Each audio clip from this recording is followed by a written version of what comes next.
আপনি আমি বললাম হয় একটা একটু স্পা করে নেবেন, আর তাহলে প্রোটিন ডিপোজিটও করে দিতে পারেন, ঠিক আছে? এবারে আপনি বলছেন এখানে ওখানে গেলে হবে না, ওখানে গেলেও হবে, এখানে এলেও হবে।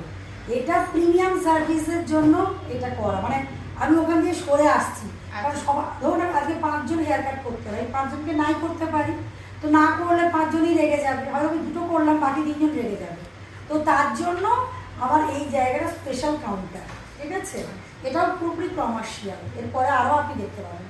তার সঙ্গে শান্তি মনে কাজ করার জায়গা, যেহেতু মেকআপ স্টুডিওটা এখানে সবসময় ক্লাসও চলছে, ছেলে স্টুডেন্ট আছে। এবার যখন ওখানে করছেন তাতেও আপনি ফোনে একবার কল করে অ্যাপয়েন্টমেন্ট নিয়ে চলে এলেন, ফোন কেউ রিসিভ না করলে 2 নাম্বার আছে, ওর কাছে নাম্বার, আমার কাছে নাম্বার, হোয়াটসঅ্যাপ করে দিলেন, আপনি হোয়াটসঅ্যাপে আনসার পেয়ে যাবেন বা ফোন আপনার কাছে চলে যাবে।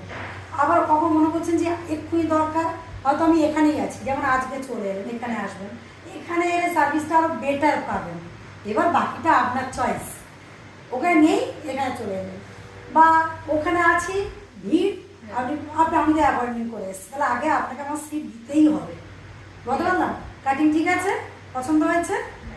লুকস কিন্তু পুরো চেঞ্জ হয়ে গেছে। আর ভালো করে শ্যাম্পুটা করবেন, আর পারলে একটা হেয়ার স্পা করে নেবেন, একটা স্মাইল দিয়ে দিন, ধরুন ভালো লাগছে, জিজ্ঞেস করে নাও।